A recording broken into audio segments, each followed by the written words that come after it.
So hey guys, in today's video I go over a budget $400 game PC featuring Kabylake and the Nvidia Pascal GPU. This is gonna game at 1080p high without a problem. If you want to find out more, then keep watching.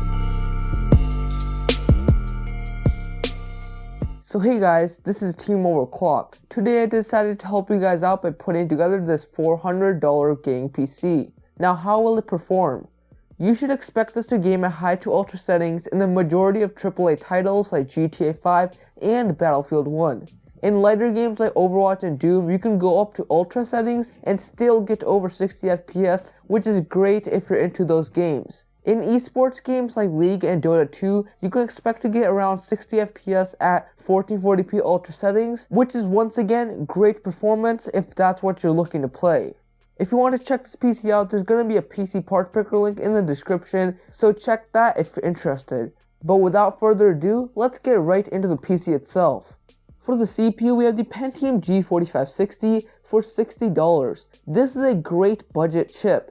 It features 2 cores based on the Kabylake architecture. It also has hyperthreading, which gives us 4 threads, which is the perfect amount for gamers. This is not an overclocking series CPU, so you cannot overclock this, but the stock 3.5 GHz clock speed should be fine for all of you budget people.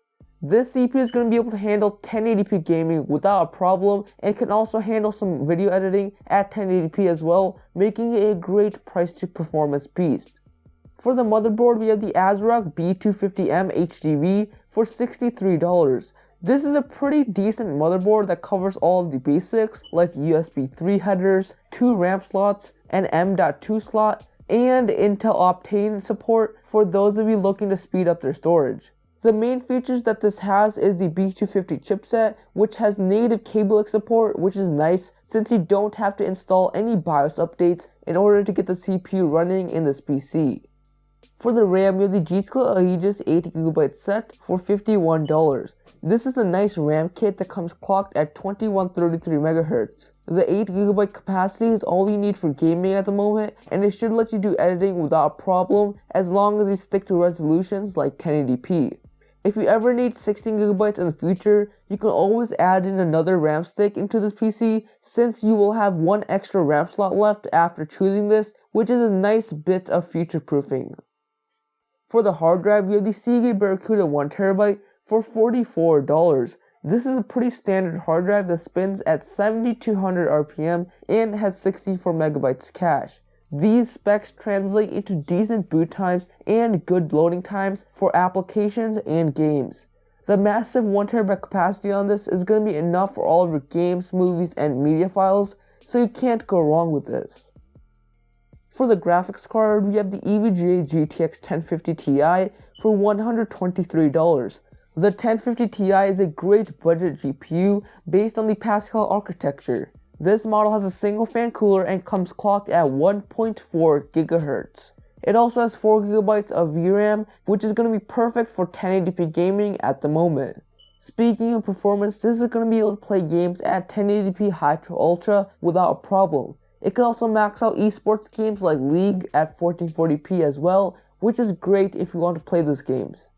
For the case, we have the Xeon 310BK for $22. This is a pretty bare bones case. This has a couple drive bays and a blue LED fan. There is very little cable managing room in this, but since there is not a side panel window, that isn't much of a problem. The front panel has 2 USB ports and a set of audio jacks, which is what most of you guys need.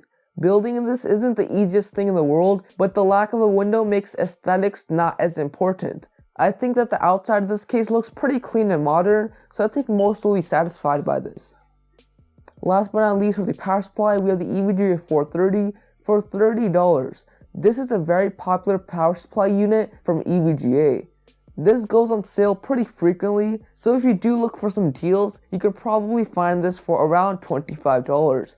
Anyways, this has an 80+ rating and is built with high quality components like all EVGA units. This also leaves room for overclocking and upgrades, which is a nice feature to have in the future when you want to put in better performing parts in this PC. So once again, if you want to check this PC out, there's going to be a PC part picker link in the description, so check that if you're interested. But anyways guys, that's all for today. If you liked the video, please be sure to overclock the like button. If you didn't like it, please dislike this video and subscribe for more content like this. And I'll see you guys in the next one.